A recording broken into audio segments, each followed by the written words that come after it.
Hello everyone. आज है 18 मई और आज इस वीडियो में हम बात करने जा रहे हैं आईसीआईसीआई बैंक के बारे में। देखिए 300 रुपए का लेवल तोड़ चुका है ये शेयर और काफी नीचे आ चुका है। और अगर हम बात करें तो भैया 500 रुपए के लेवल 550 रुपए के लेवल से टूटता हुआ ये शेयर नीचे आया है। 300 रुपए से भी कम प्राइस के ऊपर अवेलेबल है। काफी फंडामेंटल भी अगर देखें तो स्ट्रांग है और मार्केट लीडर भी है बैंकिंग सेक्टर का। तो इस वीडियो में हम बात करेंगे कि जब शेयर में इतनी बड़ी गिरावट है तो क्या खरीदारी करने का ये सही मौका है कि नहीं। तो देखिए वीडियो को शुरू करूँ उससे पहले अगर आपने अभी तक चैनल को सब्सक्राइब नहीं किया है तो प्लीज अभी इसे सब्सक्राइब कर लीजिए, क्योंकि आगे भी बहुत सारे वीडियोस हैं जो आपको काफी ज्यादा हेल्प करेंगे। तो चलिए शुरू करते हैं। तो जैसे कि आप देख सकते हैं शेयर 300 रुपए से भी कम प्राइस के ऊपर अभी अवेलेबल है। पिछले एक महीने की हम बात करें तो पिछले एक महीने में 20% से भी ज्यादा की गिरावट देखने को मिली है। 380 रुपए तक का हाई बना था, गिरावट आई, बाउंस बैक किया, गिरावट आई, फिर थोड़ी सी तेजी आई और उसके बाद बड़ी गिरावट देखने को मिली है। पिछले एक साल की बात करें तो एक साल में आप देखेंगे कि 550 रुपए के लेवल से टूटता हुआ नीचे आया है। और भैया ये जो 550 का जो हाई बना था वो इसी साल फरवरी महीने में बना था। अभी पूरे 3 महीने भी नहीं हुए हैं और शेयर इतना कम प्राइस के ऊपर आ चुका है। पिछले 3 साल की हम बात करें तो 3 साल में 7% का ही ग्रोथ है। आप देखिए 250 रुपए के आसपास शेयर ट्रेड हुआ करता था। तेजी आई, गिरावट आई, तेजी आई, गिरावट आई, तेजी आई, गिरावट आई, तेजी आई, गिरावट आई, तेजी आई। अब कोविड-19 के चलते बहुत बड़ी गिरावट देखने को मिली है। देखिए लार्ज कैप स्टॉक है, 2 लाख करोड़ से भी ज्यादा का इसका मार्केट कैप है। एनएससी में अगर हम देखा जाए तो 7.5 करोड़ जितना इसका वॉल्यूम ट्रेड हमें देखने को मिल रहा है। यहाँ पर अगर हम बात करेंगे शेयर होल्डिंग की तो आप देख सकते हैं कि जो एफआईएल्स है उसने होल्डिंग कम की है। जो पहले 45.79% की होल्डिंग हुआ करती थी अब वो 43.70% के आसपास की होल्डिंग एफआईएल्स की देखने को मिल रही है। म्यूचुअल फंड की बात करें तो जो पहले होल्डिंग 25.98% की हुआ करती थी होल्डिंग अब वो 27.61% की है। म्यूचुअल फंड ने एक बढ़िया सी होल्डिंग अपनी इंक्रीज की है। इंश्योरेंस कंपनी ने हल्की सी होल्डिंग गिराई, जो पहले 15.14% की होल्डिंग हुआ करती थी अब वो 14.52% की होल्डिंग है। और तो और नॉन इंस्टीट्यूशन इन्वेस्टर की अगर हम बात करें तो तकरीबन 11.31% की होल्डिंग है उनके पास। अब देखिए 50 म्यूचुअल फंड स्कीम ने पैसा लगाया है, 1115 एफआईएल्स यहाँ पर इन्वेस्टेड है। हाईएस्ट पब्लिक शेयर होल्डर की बात करें तो एलआईसी है जिनके पास 8.06% की होल्डिंग है। इंडिविजुअल इन्वेस्टर होल्डिंग 7.54% की देखने को मिल रही है। 50% का डिविडेंड पे कर रहा है ये, मतलब पर शेयर 1 रुपए मिल रहा है। देखिए आज इतनी बड़ी गिरावट क्यों आई उसके ऊपर मैं ऑलरेडी वीडियो बना चुका हूँ कि भैया आखिर ऐसा क्या हुआ कि बैंकिंग शेयर आज टूट के बिखर गए। यहाँ पर एक बार फिर से आपको रिवाइज कर देता हूँ क्योंकि भैया अभी क्या हुआ है कि सरकार ने एक कुछ नए नियम लागू किए हैं खास करके बैंकिंग सेक्टर्स को लेकर। कि देखिए असेट्स यहाँ पर है कि bank stock took a beating in Mumbai trading early Monday as concern over assets quality after the government decided to suspend filing of fresh insolvency cases under IBC for next 12 month। तो देखिए पहले क्या हुआ करता था कि मतलब अभी भी ये हो अब तक ये हुआ करता था कि अगर कोई कंपनी बैंक से कर्जा लेती है और बाद में वो कर्जा चुका नहीं पाते हैं तो बैंक क्या करते थे, उनके जो असेट्स होते थे, कंपनी के जो भी सारी चीजें होती थी उसको बेच बाच के भी अपना पैसा निकाल लेती थी। तो हम ये कह सकते हैं कि भैया पैसा तो वापस आ जाता था। लेकिन अब ये है कि जैसे कि हम सब जानते हैं कि कोविड-19 के चलते बहुत सारे जो छोटी कंपनीज है वो बर्बाद तक हो सकती है।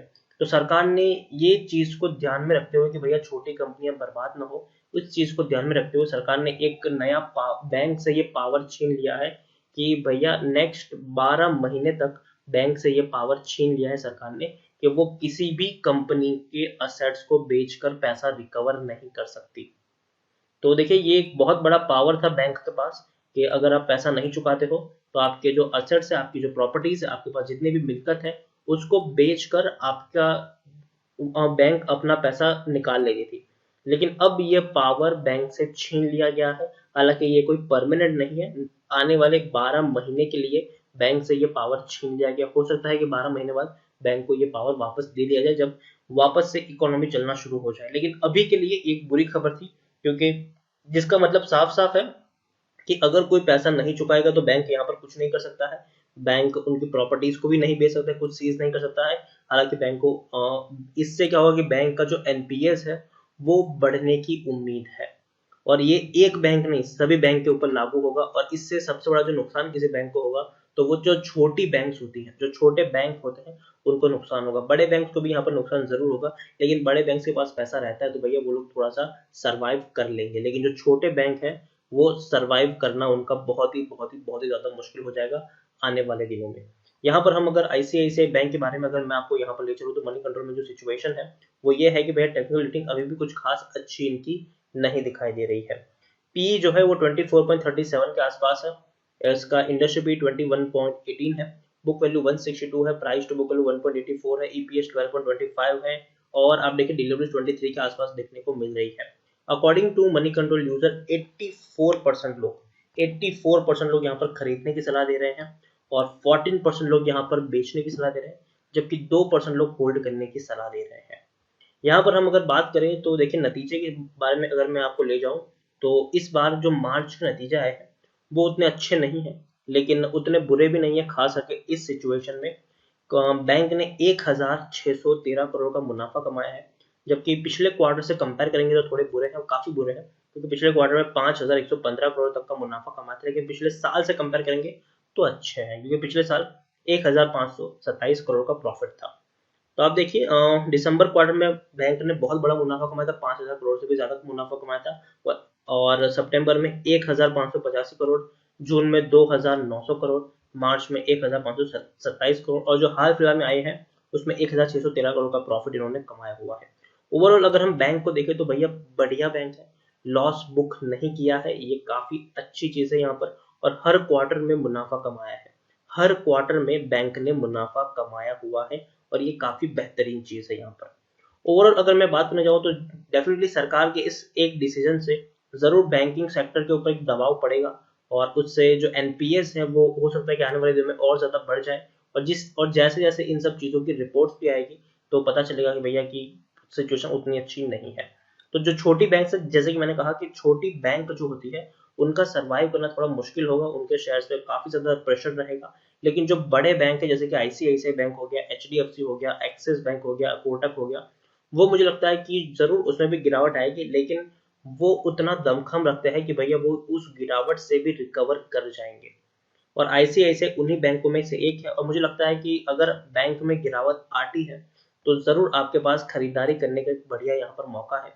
मुझे लगता है कि जरूर अभी भी आईसीआईसीआई बैंक सस्ता शेयर अवेलेबल है, खरीदा अगर आपने ऑलरेडी शेयर में खरीदारी की है तो आप बने रह सकते हो। अगर आप में पेशेंस है कि भैया आप 1 डेढ़ साल तक तो आप इसमें निवेशित रहोगे ही रहोगे, तो आप बने रहो। देखिए इससे पहले भी गिरावट आई है, लेकिन हर बार रिकवर कर चुका है। लेकिन हाँ, इससे पहले ऐसी गिरावट नहीं आई है और ऐसी महामारी भी नहीं आई है, ये भी बात हमें ध्यान में रखनी है। तो मैं यही कहूंगा कि अगर आपने खरीदारी की है और आपने एटलीस्ट इतना पेशेंस है कि आप कम से कम साल 1.5 साल तक यहाँ पर रह सकते हैं, तो पैनिक करने की जरूरत नहीं है, आप यहाँ पर बने रहे। लेकिन अगर आप फ्रेश बाइंग करने का सोच रहे हैं, तो अगेन मैं कह दूं थोड़ी सी गिरावट यहाँ पर आ सकती है, तो आप यहाँ पर एसआईपी मोड में ही खरीदारी करें। एक साथ सारे के सारे शेयर्स ना खरीदे, और कम से कम 1 डेढ़ साल का प्लान लेके चले। जैसे कि अगर आपको यहाँ पर 100 शेयर खरीदने हैं, तो पहले मान लीजिए कि 280 रुपए के लेवल पर आप कुछ 20 शेयर खरीद सकते हैं। बाद में तो शेयर थोड़ा और नीचे जाता है तो और 25-30 शेयर खरीद लीजिए, अगर थोड़ा और नीचे जाता है तो और 25-30 शेयर खरीद लीजिए। तो इस तरीके से आप अपनी बाइंग करें, तो और छोटे छोटे शेयर्स खरीद कर अपना पोर्टफोलियो बढ़ाते जाएं। अगर एक साथ आप सारे के सारे शेयर्स खरीद लोगे, तो यकीन मानिए आप फंस के रह जाओगे, क्योंकि किसी को नहीं पता कि इसका बॉटम कहाँ है। क्योंकि कोरोना के जो केसेस है वो इंडिया में और ज्यादा तेजी से बढ़ रहे हैं, 1 लाख के करीब पहुंचने को आया केसेस। केसेस 1 लाख के करीब पहुंचने को आए हैं। और अभी अगर थोड़ी बहुत राहत मिल भी जाती है, हालांकि लॉकडाउन तो 31 मई तक एक्सटेंड हो ही चुका है, लेकिन फिर भी कुछ कुछ राहत मिली है। लेकिन केसेस अगर इसी तरीके से बढ़ते रहे तो कह नहीं सकते कि बाद में इसको और ज्यादा भी बढ़ा सकते हैं। और अगर ऐसा होता है तो मार्केट और ज्यादा प्रेशर में आएगा। तो अगेन मैं कह रहा हूँ सिचुएशन इतनी जल्दी खत्म होने वाली नहीं है। मुझे लगता है कि ये जो मामला है वो जून जुलाई तक जाने वाला है इजीली। जून महीने के एंड तक जाने वाला है, जुलाई महीने की शुरुआत तक जाने वाला है ये पूरा मामला। तो ऐसा नहीं है कि भैया कोई मौका आपके हाथ से छूटा जा रहा है निवेश करने का। अगर आपको ये अभी सस्ता लग रहा है तो याद रखिए आने वाले दिन में और सस्ता भी मिल सकता है। तो अगेन मैं यही कहूंगा कि जल्दबाजी मत करिए, SIP मोड में ही खरीदारी करिए तो बेहतर होगा। क्योंकि देखिए SIP मोड में मैं क्यों कह रहा हूँ, क्योंकि मान लीजिए कि आप यहाँ पर सोच रहे हो कि भैया 250 पे आएगा तब मैं खरीदारी करूंगा और सारे के सारे शेयर एक साथ खरीद लूंगा, तो क्या पता 250 के ऊपर शेयर पहुंचे ही नहीं, ठीक है, 260 275 से ही ये बाउंस बैक कर जाए। तो एक पॉसिबिलिटी ये भी है, या फिर ये हो सकता है कि भैया अगर आप सोच रहे हो कि भाई 180 पे मैं सारे के सारे शेयर खरीद यहाँ पर खरीद लूंगा, और पता चला कि 180 पर गया, 250 पर भी गया, 220 पर भी गया, तो देखिए कहना मुश्किल, हालांकि 220 तक नहीं जाएगा, लेकिन फिर भी कहना मुश्किल है कि भैया क्या हो सकता है मार्केट में। किसी ने सोचा नहीं था कि ICICI इस प्राइस तक भी जा सकता है आज से 3 महीने पहले। तो मैं अगेन यही आपको समझाने की कोशिश कर रहा हूँ कि बढ़िया शेयर जरूर है, लेकिन SIP मोड में खरीदारी करें, कोई मौका छूटा नहीं जा रहा है। जल्दबाजी में एक साथ पैसा आप डालने की कोशिश मत करिए, वरना फंस के रह जाएंगे। पैसा है तो बचा के रखिए, जरूर आने वाले दिनों में आपको काफी ज्यादा काम आएगा, बढ़िया निवेश करने के लिए भी। तो इसी के साथ वीडियो को एंड करूंगा। अगर आपको वीडियो पसंद आया हो तो प्लीज इसे लाइक करें, शेयर करें, चैनल पर पहली बार आए तो प्लीज सब्सक्राइब करें, और ICICI बैंक के बारे में आप क्या सोचते हैं वो भी आप मुझे कमेंट में लिखकर बता सकते हैं। Thank you.